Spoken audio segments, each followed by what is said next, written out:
Aí, uma entrevista com o Jair Bolsonaro mexe até com o filósofo Luiz Felipe Pondé.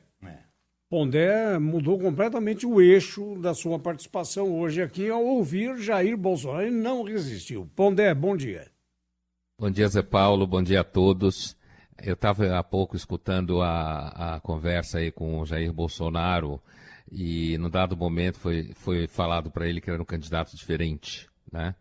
E, nesse sentido, eu acho muito significativo, porque a diferença do Bolsonaro está, hoje no Brasil, que ele tem uma fala associada a grupos de ressentimento, grupos que se sentem ameaçados, grupos que acham que o Estado está muito ocupado com minorias, né? Ele representa, o Jair Bolsonaro, uma expectativa de política bastante simplista, de certa forma, em que essa confusão que é a democracia, esses grupos de embate um com o outro, que às vezes no dia comum, o senso comum não consegue capturar e tem um desejo de que seja colocado alguém lá para resolver o problema. O Bolsonaro tem dado uma aliviada no discurso dele, uma espécie assim, de Bolsonaro paz e amor, que nem o Lulinha paz e amor, para ver se ele consegue atrair setores do centro, que de fato está faltando no Brasil setores do centro. Mas me parece que o Bolsonaro não faz o perfil de um político que tenha capilarização, que tenha jogo de cintura, que tenha uma longa experiência administrativa no executivo, para conseguir fazer esse papel de centro entre os dois polos. Agora, não resta dúvida que uma parte do discurso do Bolsonaro encontra eco numa sensação que muitas pessoas têm de que, digamos assim, o universo cultural da esquerda, compreendido como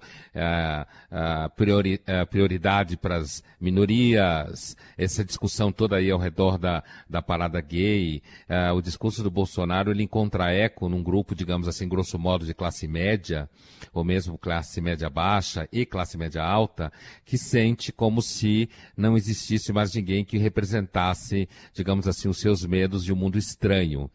Agora, eu acho que a democracia, ela passa no mundo inteiro por situações bastante conflitivas, e uma que eu acho especialmente interessante é a convergência entre democracia e ferramentas de mídias sociais, ferramentas de digamos assim, produção de transparência, né?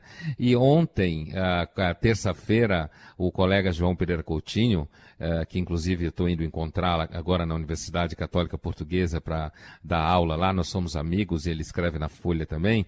O João Pereira, ele fez digamos assim, um levantamento distópico de situações do futuro que eu achei muito interessante, para onde a democracia vai num certo viés assim de controle, né?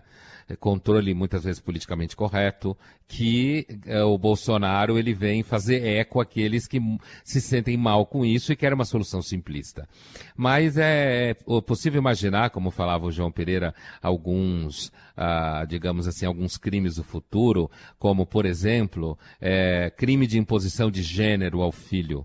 Então, se você dá um carrinho para ele de brinquedo quando ele tem 5 anos, o Ministério Público de então pode querer te processar porque você está impondo a ele um gênero masculino, por conta de que as pessoas deviam escolher livremente o gênero, o que é falso. Essa ideia de que as pessoas escolhem livremente o sexo ou a sexualidade. Você tem determinantes de todos os tipos, inclusive contextuais, que tornam muito difícil a ideia de que hoje você é homem, amanhã você é mulher, no dia seguinte você é samambaia, ou seja lá o que for. Outro crime possível no futuro seria o crime de você expor ao envelhecimento em público. Então, com o horror que as pessoas têm do envelhecimento hoje em dia, de repente vai ser considerado uma ofensa pública você não usar recursos plásticos de cirurgia plástica para esconder o fato de que você está envelhecendo, e com isso você criaria constrangimento e sofrimento nas outras pessoas. Pesquisas muito recentes mostram que cada vez mais os jovens são incapazes de lidar com coisas que causam mal-estar emocional, o que significa que não vai conseguir lidar com a vida, né? E um último possível exemplo de um desses crimes seria o crime de você demonstrar desejo sexual ou sensual por outra pessoa. O crescimento da paranoia com assédio sexual está em toda parte, à mesma medida em que vai caindo a atividade sexual entre os jovens, desde aqueles que nasceram em 85.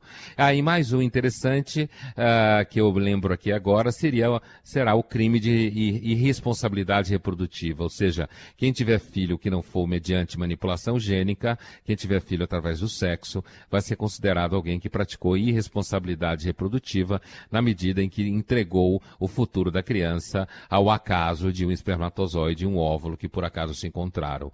Então, essas ideias de possíveis crimes do futuro, elas falam de um sentimento de controle mediante, seja mídias sociais, seja a crescente judicialização da sociedade, e muitas delas representam esse universo aí do politicamente correto, da esquerda, de gênero, de debate sobre assédio moral e assédio sexual, e eu acredito, Zé Paulo, que muito de um certo temor com essa questão alimenta o universo imaginário de eleitores do Bolsonaro.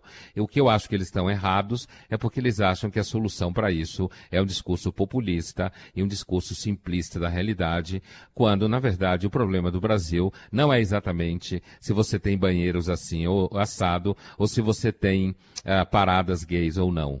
Mas a opção pelo debate cultural de costumes é uma opção que tanto a esquerda quanto a direita fizeram nos Estados Unidos já há algumas décadas, e o Brasil, infelizmente, está copiando essa tendência de optar por discutir cultura e costumes, ao invés de discutir política. Isso aconteceu nos Estados Unidos, e isso levou à eleição do Trump.